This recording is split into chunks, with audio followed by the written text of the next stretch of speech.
Hello everyone, welcome you all in lecture 5 of solution. So हमने lecture 4 में देखा था कि solubility of solid in liquid क्या होता है और कौन कौन से फैक्टर होते हैं जो solubility of solid in liquid को अफेक्ट करते हैं।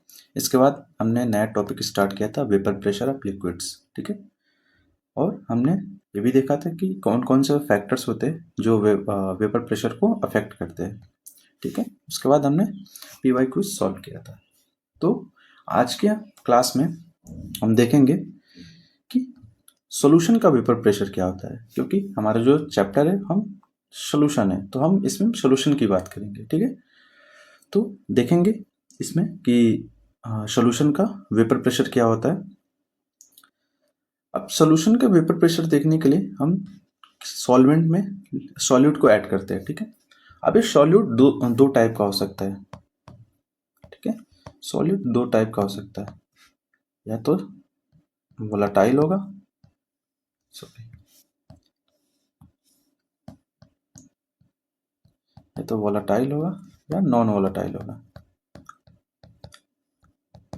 ठीक है। तो एक एक करके हम पढ़ेंगे।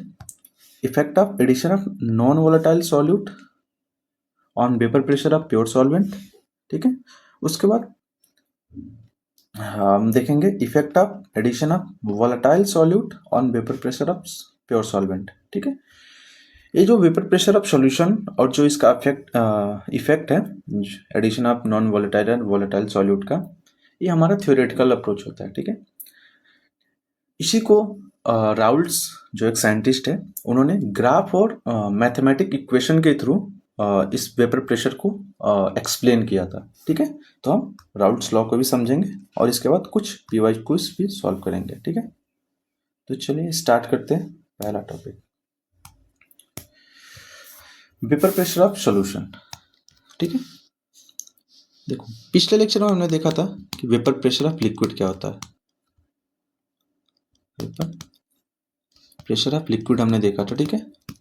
लेकिन हमारा जो चैप्टर है मेनली फोकस करता है सॉल्यूशन पे, ठीक है, ठीक है। तो देखो जो हम किसी भी सॉल्वेंट में, ठीक है, जो हम सॉल्यूट ऐड करते हैं, ठीक है, तो ये सॉल्यूट दो टाइप का हो सकता है, या तो इसका नेचर वोलेटाइल हो सकता है या नॉन वोलेटाइल हो सकता है, ठीक है। अब इस सॉल्यूट को सॉल्वेंट में डालने पे उस सॉल्वेंट के वेपर प्रेशर पे क्या इफेक्ट पड़ता है, हम इसको एक एक करके समझेंगे। तो पहला स्टार्ट करते हैं, effect of addition of non volatile solute, ठीक है, on vapour pressure of pure solvent, ठीक है। मान जाओ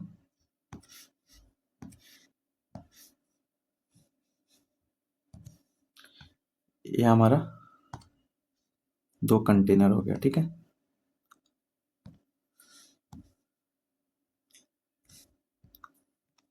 ठीक है, मान लो इस कंटेनर में हमारा प्योर सॉल्वेंट भरा, पहले container A and container B, ठीक है। कंटेनर ए में हमारा प्योर सॉल्वेंट ये डाला है। मैंने पिछले लेक्चर में बताया था कि जो सॉल्वेंट पार्टिकल और सॉल्वेंट मॉलिक्यूल्स होते हैं, ये आपस में बहुत ही वीक इंटरेक्शन फोर्स के थ्रू जुड़े होते हैं, ठीक है। तो मान जो ये बहुत ही वीक इंटरेक्शन फोर्स के थ्रू आपस में जुड़े हुए, ठीक है, हमारा सॉल्वेंट मॉलिक्यूल, ठीक है, ठीक है। मान जो इस जो प्योर सॉल्वेंट का वेपर प्रेशर है वो पी नॉट है, ठीक है। हमेशा एक चीज याद रखना कि जो प्योर सॉल्वेंट होता है उसका जो वेपर प्रेशर होता है उसको हम पी नॉट से डिनोट करते हैं, ठीक है, ठीक है। तो ये हमारा सॉल्वेंट होगा। अगर ये सॉल्वेंट है, सॉल्वेंट वोलेटाइल होते हैं, तो इसका कुछ वेपर प्रेशर होगा, ठीक है। मान जो कुछ पार्टिकल क्या होंगे, यहाँ से लिक्विड फेज से निकल के वे वेपर फेज में चले जाएंगे, ठीक है। तो इनका कुछ वेपर प्रेशर होगा, ठीक है। अब मान जो क्या हम सेकंड कंटेनर लेते हैं, ठीक है, इसमें भी मान जो हमारा क्या हमने ऐड किया, non volatile solute, non volatile solute B हमने ऐड किया, ठीक है। देखो तो जब हम इसमें नॉन वोलेटाइल सॉल्यूट ऐड करते हैं, तो ये जो नॉन वोलेटाइल सॉल्यूट होता है ना, ये यूनिफॉर्मली डिस्ट्रीब्यूट हो जाता है, ठीक है, सरफेस और इनसाइड द सॉल्वेंट पार्टिकल्स, ठीक है। तो क्या करता है ना, ये रिप्लेस कर देता है, ठीक है, जो लिक्विड पार्टिकल्स होते हैं इनको रिप्लेस करके उनका जगह ले लेता है, ठीक है। मान जो यहाँ पे आ गया, ये हमारा यहाँ पे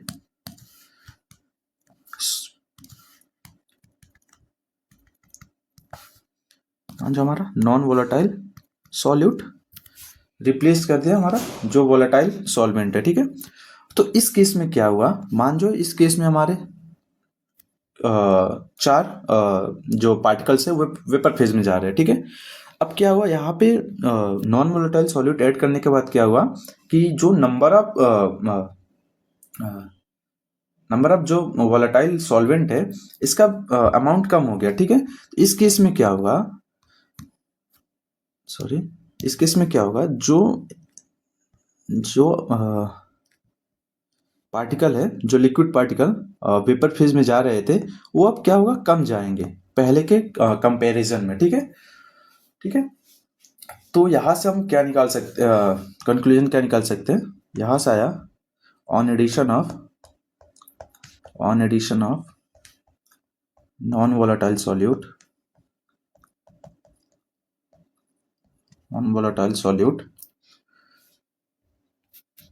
टू प्योर सॉल्वेंट, ठीक है। ये हमारा प्योर सॉल्वेंट है, जब इसमें नॉन वोलेटाइल सॉल्यूट डाल रहे हैं तो क्या हो रहा है कि जो वेपर प्रेशर हो रहा है वो डिक्रीज हो जा रहा है, ठीक है, as comparison to vapour pressure of pure solvent, ठीक है। तो वही मैं इसको लिख रहा हूँ कि on addition of non volatile solute to pure solvent, ठीक है, in solution the vapour pressure को शॉर्ट फॉर्म में लिखते हैं, the vapour pressure of solvent in solution is decreases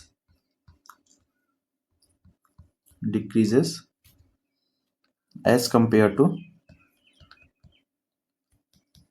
pure solvent, ठीक है।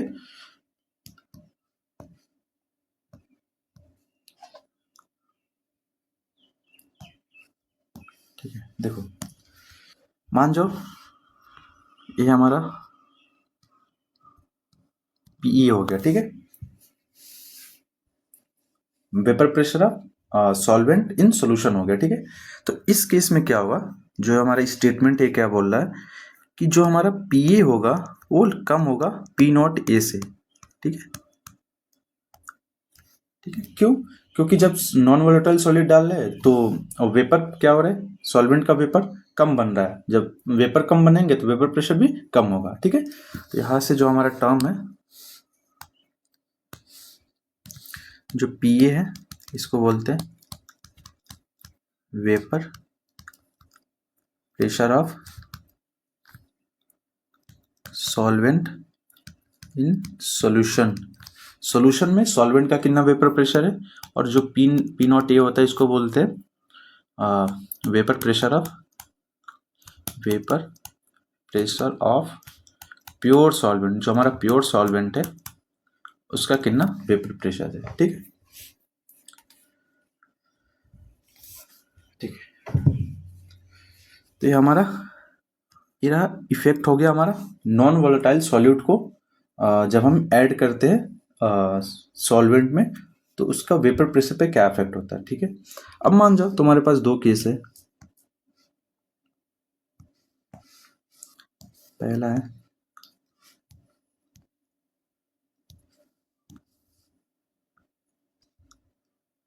मान जाओ तुम्हारे पास कोई सॉल्वेंट है, ठीक है, दोनों में सॉल्वेंट ले लिया, ठीक है।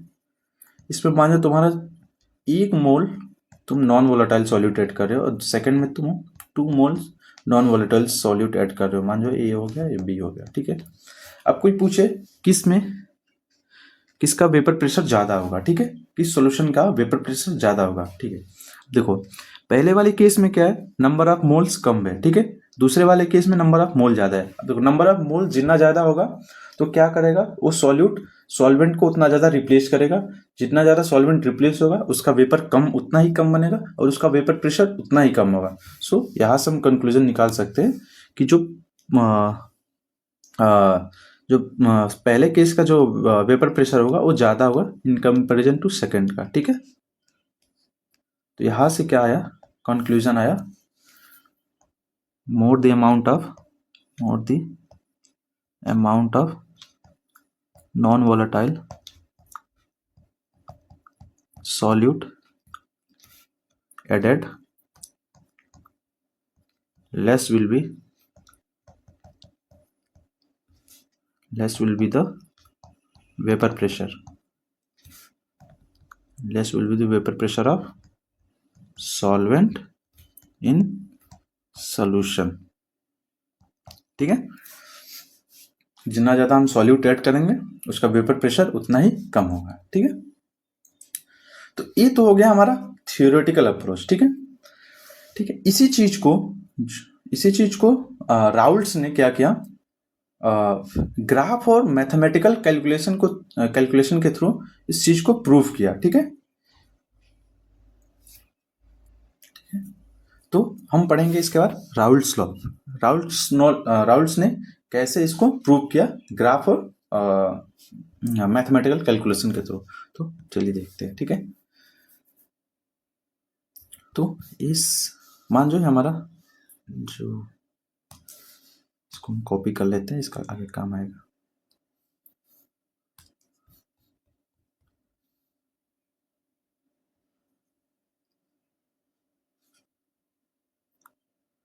ठीक, देखो राउल्ट्स ने क्या किया, राउल्ट्स ने भी सेम काम किया। ठीक है, एक प्योर सॉल्वेंट का हमारा वेपर प्रेशर P0 हो गया। ठीक है, और इसने क्या किया, इसने जो नॉन वोलेटाइल सॉल्यूट था इसको क्या किया, बहुत स्लोली ऐड किया। ठीक है, स्लोली ऐड किया और उसको ऑब्जर्व किया, स्लोली ऐड करने पे वेपर प्रेशर कैसे अफेक्ट हो रहा है। ठीक है, तो उसने पाया, राउल्ट्स ने क्या ऑब्जर्व किया। ठीक है, उसका पॉइंट्स मैं लिख देता हूँ। राउल्ट्स ने ऑब्जर्व किया कि जैसे जैसे हम नॉन वोलेटाइल सॉल्यूट को डाल रहे हैं धीरे धीरे, तो जो वेपर प्रेशर ऑफ सॉल्यूशन है वो भी स्लोली डिक्रीज हो रहा है। ठीक है, तो उसने एक ग्राफ के थ्रू एक्सप्लेन किया। ठीक है, मैं वो ग्राफ ड्रॉ करता हूँ। ठीक है, ये मान जो हमारा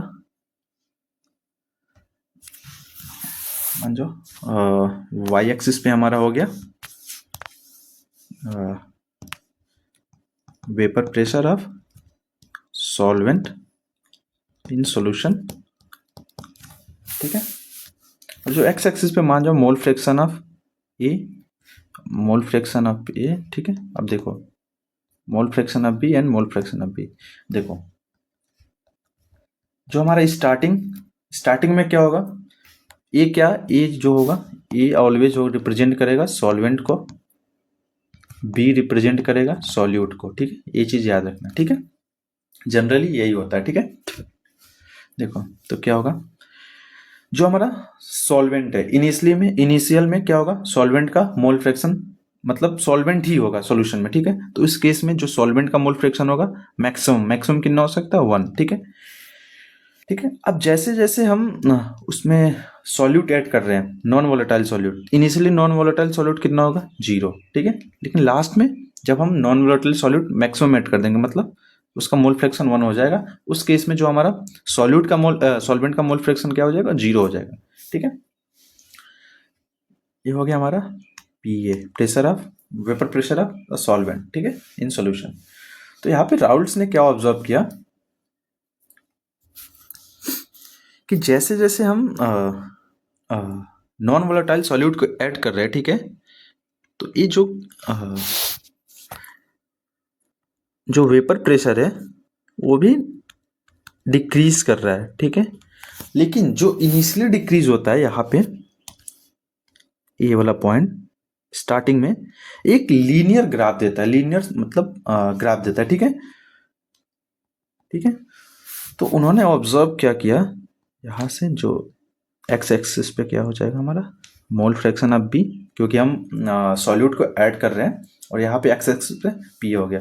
तो उन्होंने ऑब्जर्व किया फॉर डाइल्यूट सोल्यूशन ये जो उन्होंने एक्सप्लेन किया डाइल्यूट सोल्यूशन के लिए एप्लीकेबल था ये बस, ठीक है। तो उन्होंने क्या ऑब्जर्व किया कि जो वेपर प्रेशर ऑफ सॉल्वेंट है इन सॉल्यूशन एक इस स्ट्रेट लाइन रिलेशन शो कर रहा है मोल फ्रैक्शन ऑफ सॉल्यूट के साथ, ठीक है। तो उन्होंने क्या ऑब्जर्व किया, vapour pressure of solvent in solution have straight line relation with mole fraction of solute, ठीक। और ये जो स्ट्रेट लाइन इक्वेशन है इन नेगेटिव स्लोप है, ठीक है, नीचे की तरफ डिक्रीज हो रहा है, ठीक है। तो यहाँ से जो हमारा स्ट्रेट लाइन का इक्वेशन होता है, स्ट्रेट लाइन इक्वेशन क्या होता है, y is equal to M X plus C. क्योंकि इसका जो स्लोप है नेगेटिव है तो ये हो जाएगा y is equal to minus M X plus C, ठीक है। इक्वेशन 1 ले लेते, ठीक है, ठीक है। अब देखो y एक्सिस पे क्या है हमारा, y एक्सिस पे हमारा पी ए, ठीक है। तो यहाँ से हो जाएगा हमारा इक्वेशन पी ए, स्लोप हमें पता नहीं है, m हो जाएगा। x एक्सिस पे क्या है तो हमारा मोल फ्रैक्शन ऑफ सॉल्यूट, तो हो जाएगा एक्स पी, और इंटरसेप्ट भी हमें नहीं पता, इक्वेशन 2, ठीक है। अब इन दो चीज यहाँ पे एक स्लोप और इंटरसेप्ट, इसको निकालने के लिए दो केस उन्होंने एज्यूम किया, ठीक है। तो केस 1 क्या हो गया, ठीक है। केस 1 में क्या हो गया कि मतलब उसमें इनिशियली कोई मतलब नॉन वोलेटाइल सॉल्यूट ना हो, मतलब केवल प्योर सॉल्वेंट ही हो सॉल्यूशन में। तो इफ केस 1 क्या होगा, if pure solvent is there, अगर सॉल्यूशन में केवल प्योर सॉल्वेंट होगा तो उस केस में जो पीए होगा, पीए इसको हम लिख सकते हैं पी नॉट ए, क्योंकि सॉल्यूशन में तो सॉल्यूट है नहीं, तो जो हमारा वेपर प्रेशर ऑफ सॉल्यूशन होगा, ठीक है, वही हमारा vapour pressure of pure solvent ही होगा, ठीक है। तो यहाँ से P A is equal to P naught लिख सकते हैं। और जब इनिशियल स्टेज में केस 1 में केवल प्योर सॉल्वेंट है तो वहाँ पे मोल फ्रैक्शन ऑफ बी 0 हो जाएगा, ठीक है, ठीक है, क्योंकि इनिशियल स्टेट में मोल फ्रैक्शन सॉल्यूशन में नहीं है, ठीक है। तो जब हम इन दोनों वैल्यू को इक्वेशन 2 में पुट करेंगे तो हो जाएगा P naught A is equal to minus M into 0 plus C. यहाँ से जो सी की वैल्यू क्या आ गई, पी नॉट, ठीक है, पी नॉट, ठीक है। ऐसे केस 2 क्या हो गया, केस 2 में मान जो सॉल्यूशन में केवल प्योर सॉल्यूट ही बच गया, ठीक है। If only pure solute is there, मतलब केवल प्योर सॉल्यूट हो, मतलब सॉल्वेंट है ही नहीं सॉल्यूशन में, तो इस केस में क्या होगा, जो पी हो जाएगा हमारा, मतलब vapour pressure of solvent in solution ये हो जाएगा 0, ठीक है। और जो मोल फ्रैक्शन ऑफ बी हो जाएगा, मतलब मोल फ्रैक्शन ऑफ सॉल्यूट ये हो जाएगा 1, ठीक है। इसको पुट करेंगे इक्वेशन 2 में तो क्या आएगा हमारा, 0 is equal to minus M into 1 plus जो हमारा सी का वैल्यू आया था पी नॉट ए, ठीक है। तो यहाँ से एम की वैल्यू क्या आ जाएगी, M is equal to P naught A, ठीक है। तो अब सी और एम की वैल्यू इक्वेशन 2 में पुट करेंगे, ठीक है। Putting value of C and M in equation 2, तो यहाँ से क्या आएगा, P A is equal to minus P naught A X V plus P naught A, ठीक है। यहाँ से P A is equal to क्या हो जाएगा, पी नॉट कॉमन लेंगे तो हो जाएगा 1 minus mole fraction of B, ठीक है। तो P A is equal to P naught A और 1 माइनस एक्स बी को हम लिख सकते हैं मोल एक्स ए, ठीक है, ठीक है। ये हो गया हमारा P A is equal to P naught A X A. यही होता है हमारा फॉर्मूला राउल्ट्स लॉ का, जो हम डायरेक्टली लिखते हैं, लेकिन कैसे आता है उसने मैंने आप यहाँ पे आपको एक्सप्लेन कर दिया, ठीक है। तो यहाँ से क्या आया, जो पी ए हो गया हमारा, वो हो गया vapour pressure of solvent in solution, ठीक है। मैं लिख देता हूँ P A is equal to vapour pressure of solvent in solution. जो पी नॉट ए हो गया, ये हो गया vapour pressure of pure solvent, ठीक है। और जो एक्स ए है ये हो गया मोल फ्रैक्शन ऑफ सॉल्वेंट, ठीक है। ये हो गया हमारा राउल्ट्स लॉ का फॉर्मूला, ठीक है। इसके बाद हम पढ़ेंगे, ये तो हो गया हमारा नॉन वोलेटाइल सॉल्यूट ऐड करने पे क्या इफेक्ट है। इसके बाद हम देखते हैं कि मान जो हमारा जो सॉल्यूट है वो वोलेटाइल है, ठीक है, वो भी उसका भी कुछ वेपर प्रेशर है, ठीक है। तो उसका इफेक्ट क्या पड़ता है प्योर सॉल्वेंट पे, ठीक है। देखते हैं, ठीक है। ये सेम डायग्राम मैं कॉपी कर लेता हूँ, इसका भी काम है।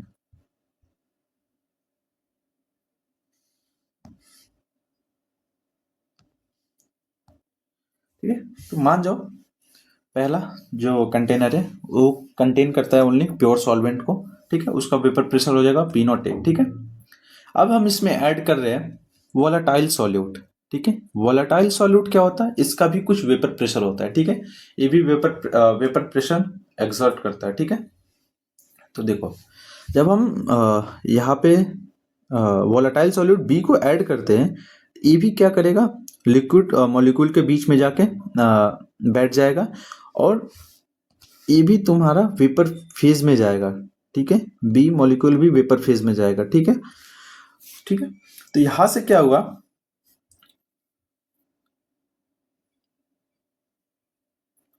यहां से क्या हुआ कि जब बी मॉलिक्यूल भी वेपर फेज में जाएगा, तो ऑब्वियस सी बात है जो सॉल्यूशन का क्या होगा, ओवरऑल जो सॉल्यूशन का वेपर प्रेशर है वो भी इंक्रीज करेगा, ठीक है। तो अब देखो यहाँ पे तुम्हारा क्या हो गया, दो गैस मॉलिक्यूल हो गए, ठीक है, ए और बी, ठीक है। तो यहाँ से जो जो टोटल जो सॉल्यूशन का प्रेशर हो गया पीटी, ये हो जाएगा P A plus P B, ठीक है। ये आता है according to Dalton's law, according to Dalton's law, ठीक है। अभी बताया कि जो पी ए होता है वो होता है पी नॉट ए और एक्स ए, ऐसे ही जो पी बी होगा P naught B X B हो जाएगा, ठीक है, ठीक है। देखो पी टी, अब तुम एक्स ए को एक्स बी के फॉर्म में लिख लो, तो P naught A 1 minus X B is plus P naught B X B, ठीक है। अब इसको ओपन करो, P naught A P T is equal to P naught A minus P naught A X B plus P naught B X B, यहाँ से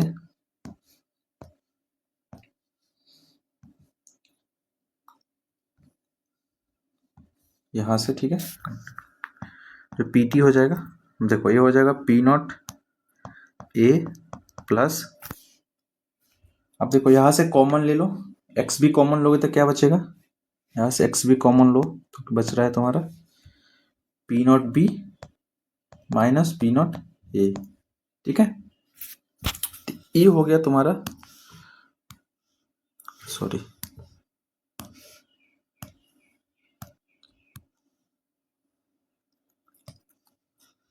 ये हो गया इक्वेशन 1, इसको ले लो, ठीक है।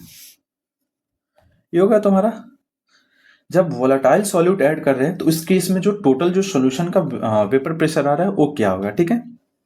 अब इस केस में तुम्हारा दो चीज हो सकता है, या तो वेपर प्रेशर बढ़ सकता है सॉल्यूशन का, या डिक्रीज हो सकता है, ठीक है। अब दो केस क्या होगा, मान जो पहला केस है केस 1, ठीक है। केस 1 में क्या है कि जो हम मान जो सॉल्यूट ऐड कर रहे हैं, if solute is more volatile, more volatile than solvent means जो पी नॉट बी है, ठीक है, ये सॉल्यूट है, इसका जो वेपर प्रेशर है ये प्योर सॉल्वेंट से ज़्यादा है, ठीक है। इस केस में क्या होगा, जब P naught B P naught ए से ज़्यादा है, ठीक है, sorry, P naught B P naught ए से ज़्यादा है, तो इस केस में क्या होगा, देखो इस केस में जो इक्वेशन वन क्या है, फ्रॉम इक्वेशन वन ए वाली टर्म क्या हो जाएगी, पॉजिटिव हो जाएगी, ठीक है। तो ए हो जाएगा P T is equal to P naught A plus, ठीक है, प्लस मान लो कुछ टर्म ऐड हो रही है, ठीक है, ठीक है, प्लस में कुछ टर्म ऐड हो रही है, ठीक है। तो इस केस में क्या हो रहा है, जो मान लो जो प्योर सॉल्वेंट का वेपर प्रेशर है उसमें कुछ और चीज ऐड हो रहा है, मीन्स जब हमारा जो वोलेटाइल जो हमारा सॉल्यूट है मोर वोलेटाइल है, तो इस केस में जो हो रहा है कि जो सॉल्यूशन का वेपर प्रेशर बढ़ रहा है, ठीक है। इन दिस केस जो टोटल वेपर प्रेशर है वो प्योर सॉल्वेंट से ज़्यादा हो रहा है, ठीक है। ये तो केस वन हो गया। केस टू देखते हैं।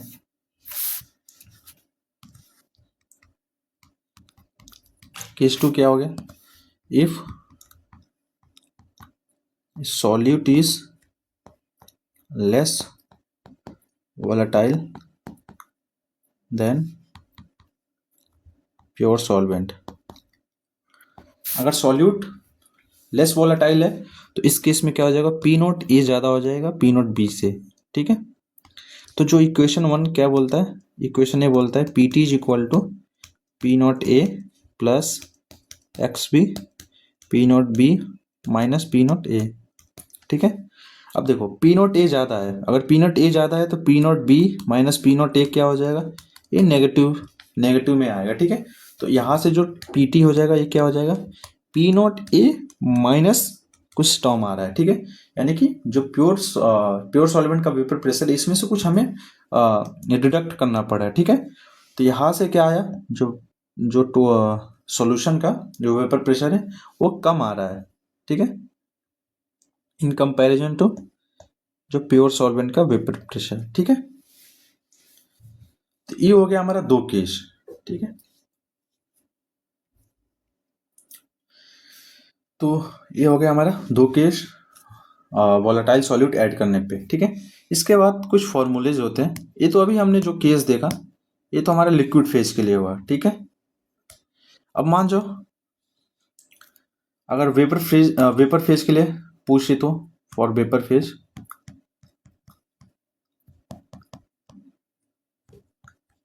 अभी जो हमने पढ़ा वो पूरा लिक्विड फेज के लिए था। तो वेपर फेज के लिए क्या होता है, वेपर फेज के लिए कुछ टर्म्स होते हैं और फॉर्मूलाज होते हैं। देखो वेपर फेज के लिए जो मोल फ्रैक्शन होता है उसको वाई ए और वाई बी से डिनोट करते हो। वाई ए क्या हो जाएगा, mole fraction of A means solvent, mole fraction of solvent in vapour phase, ठीक है। वाई बी क्या हो जाएगा, mole fraction of solute in vapour phase, ठीक है। तो यहाँ पे डाल्टन ने कुछ फॉर्मूलाज दिया, ठीक है, अकॉर्डिंग टू डाल्टन्स लॉ, ठीक है। डाल्टन्स ने वेपर फेज के लिए दो फार्मूलाज दिया, ठीक है।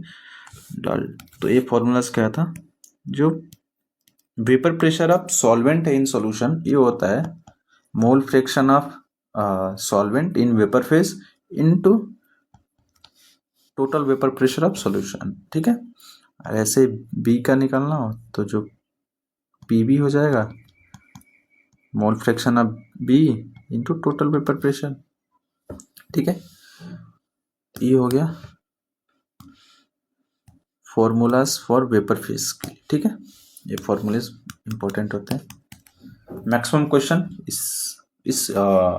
मैक्सिमम क्वेश्चन इसी पे पूछता है, वेपर फेज में ही क्वेश्चन पूछता है, ठीक है। तो इसको याद कर लेना, ठीक है। और तो आई थिंक आज के लिए इतना ही होगा, ठीक है। तो अभी हम इसके ऊपर कुछ पीवाई कुछ सॉल्व करेंगे, तो एक एक करके देखते हैं, ठीक है।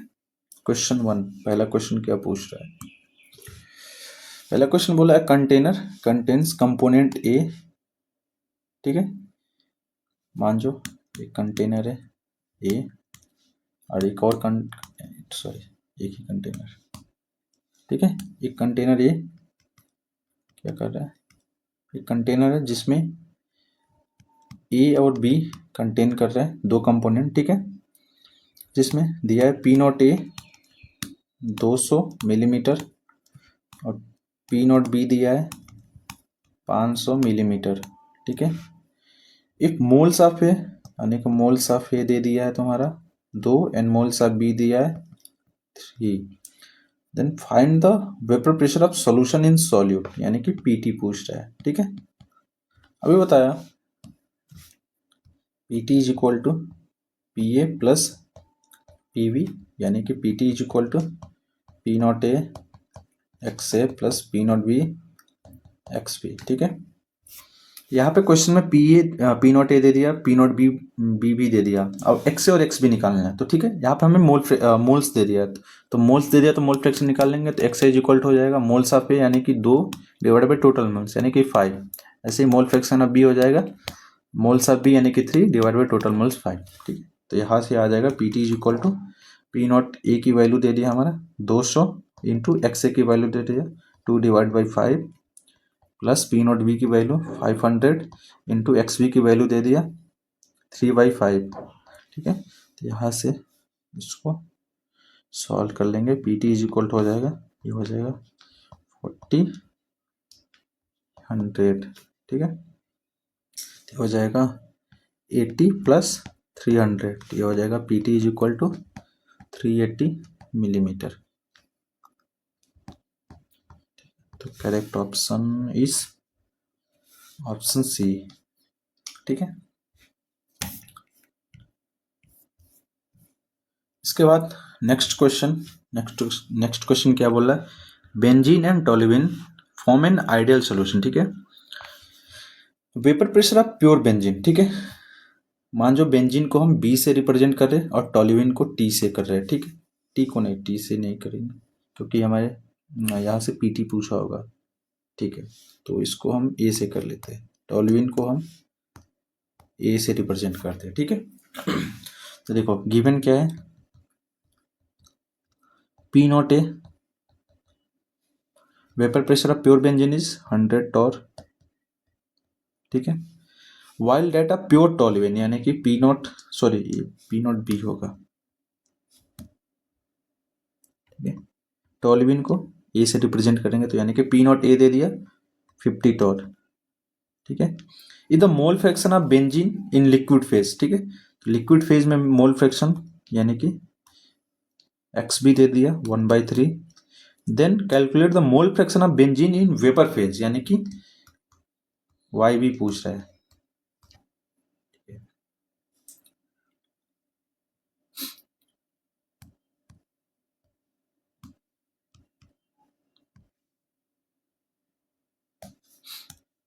ठीक है।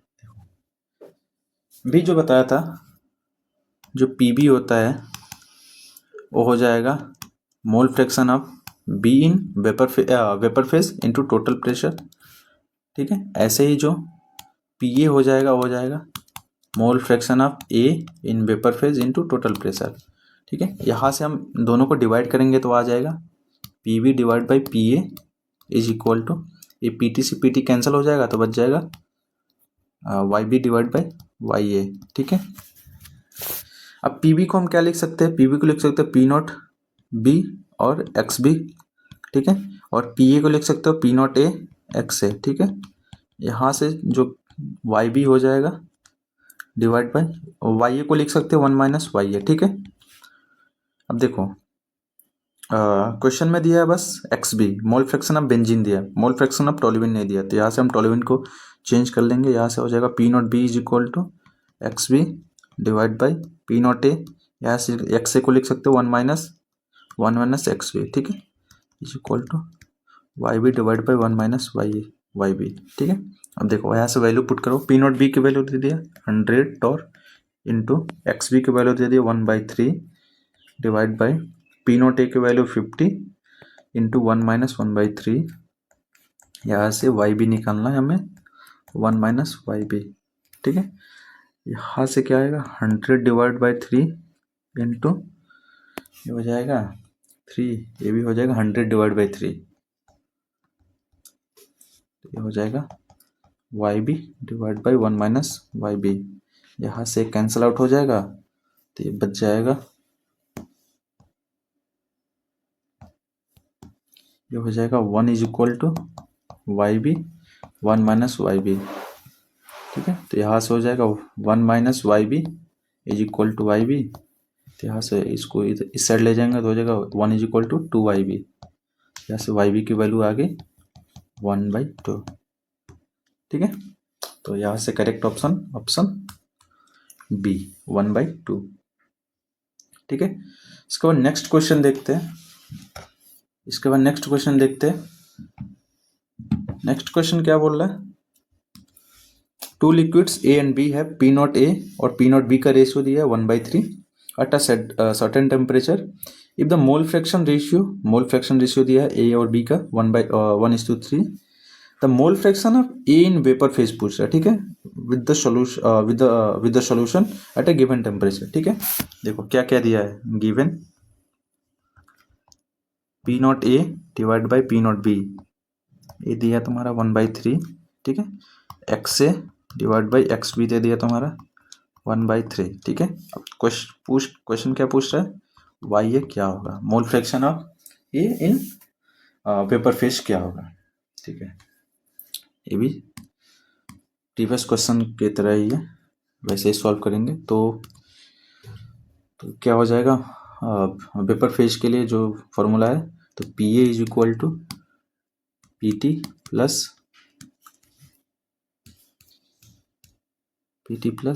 Y A and P B is equal to P T plus Y B. ठीक है, यहाँ से डिवाइड करेंगे तो क्या आएगा, P A divide by P B is equal to P T से पी टी कैंसल आउट हो जाएगा, P A divide by Y A divide by Y B. ठीक है, अब देखो इसको हम ओपन कर लेते हैं, पी ए को लिख सकते हैं P naught A X A divide by P naught B X B is equal to Y A. Question में वाई ए पूछा है तो वाई बी को हम कन्वर्ट कर लेंगे 1 माइनस वाई ए। ठीक है, अब देखो P naught A divide by P naught B दिया है 1/3 और एक्स से डिवाइड बाई एक्स भी दिया है 1/3। ठीक है, यहाँ से Y A 1 minus Y A, तो ये हो जाएगा 1/9 is equal to Y A divide by 1 minus Y A. ये हो जाएगा 1 minus Y A is equal to 9 Y A. ठीक है, तो ये हो जाएगा, इसको इधर ले जाएंगे तो हो जाएगा 10 Y A is equal to 1, यानी कि Y A is equal to हो जाएगा, यहाँ से सॉल्व करेंगे तक 0.1।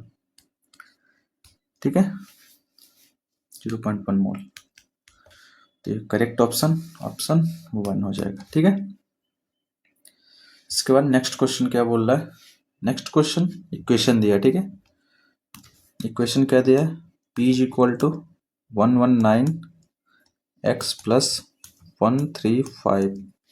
ठीक है, where x is the mole fraction of methanol. ठीक है, देखो मिथेनॉल को हम कंसिडर कर लेते हैं A और इथेनॉल को कंसिडर करते हैं B। ठीक है, ठीक है, यहाँ से दे दे, मान जाओ मिथेनॉल के लिए हो जाएगा P नॉट ए, ये हो जाएगा मिथेनॉल के लिए, और P नॉट B हो जाएगा इथेनॉल के लिए। ठीक है, तो अभी एक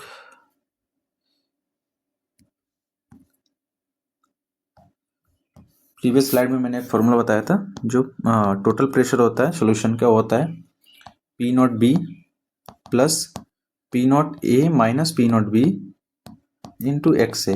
ठीक है, अब इस इक्वेशन को कंपेयर करो, इक्वेशन 1 और इक्वेशन 2 को, तो फ्रॉम इक्वेशन 1 एंड इक्वेशन 2, तो यहाँ से आ जाएगा, देखो x is equal to mole fraction of methanol. ठीक है, यानी कि ये हो जाएगा मोल फ्रैक्शन ऑफ मिथेनॉल। तो यहाँ से जो कंपेयर करोगे, तो जो P A minus P naught A minus P naught B होगा, वो हो जाएगा 119, ठीक है। और जो पी नॉट बी आएगा यहाँ से, ये हो जाएगा तुम्हारा, ये हो जाएगा 135, ठीक है। तो यहाँ से सॉल्व करो, तो पी नॉट ए हमें निकालना है, यानी कि नहीं सॉरी, क्वेश्चन, ठीक है।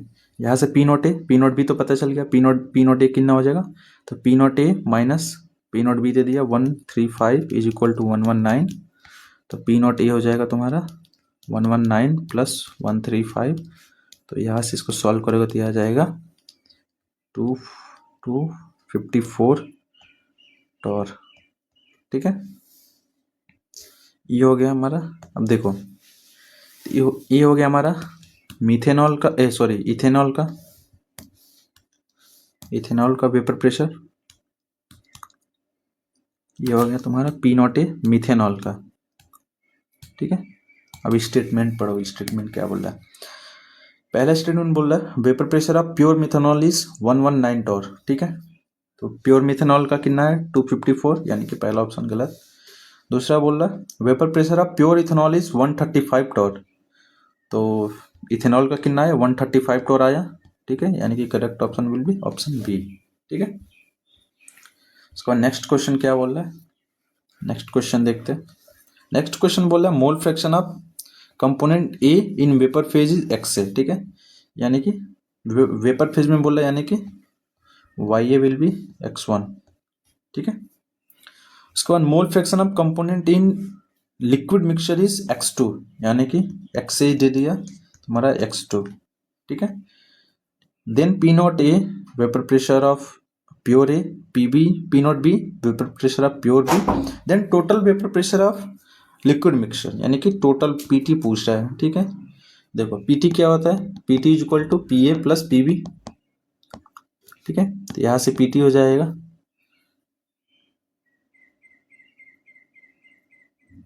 ठीक है। सॉरी यहां से तुम्हारा क्या पूछ रहा है, वेपर फेज में पूछ रहा है, ठीक है। तो वेपर फेज वाला फॉर्मूला लगाओ। देखो ए का जो वेपर फेज का फॉर्मूला होगा P A is equal to P T vapour phase का मोल फ्रैक्शन, तो यहाँ से आ जाएगा तुम्हारा टोटल प्रेशर क्या हो जाएगा, तो पी टी इज इक्वल हो जाएगा P A divide by mole fraction of A in vapour phase. यहाँ से पी ए को क्या लिख सकते हो, पी नॉट ए और x A divide by mole fraction of A in vapour phase. अब देखो पी नॉट ए, ठीक है। अब एक्स ए को क्या दिया है x2, एक्स ए को हम लिख सकते हैं x2, और जो हमारा वेपर फेज का मोल फ्रैक्शन है वो दिया x1, ठीक है। ये तो होगा पी टी, यहाँ से जो हमारा टोटल प्रेशर आया वो हो गया P naught A x2 divide by x1, तो यहाँ से करेक्ट ऑप्शन आया ऑप्शन 1, ठीक है, ऑप्शन 1 ऑप्शन है, ठीक है। तो ये हो गया हमारा कुछ PYQs। सो आज के लेक्चर में हमने कवर किया वेपर फेज सॉल्यूशन। अब इसमें दो तरह के सॉल्यूट हमने ऐड करके देखा क्या क्या इफेक्ट पड़ रहा है वेपर फेज पे, non volatile solute and volatile solute. और हमने राउल्ट्स लॉ को भी प्रूव किया कि कैसे राउल्ट्स लॉ का फॉर्मूला आता है, P is equal to P naught A into X से, ठीक है। तो आज के लिए बस इतना ही, मिलते हैं नेक्स्ट लेक्चर में।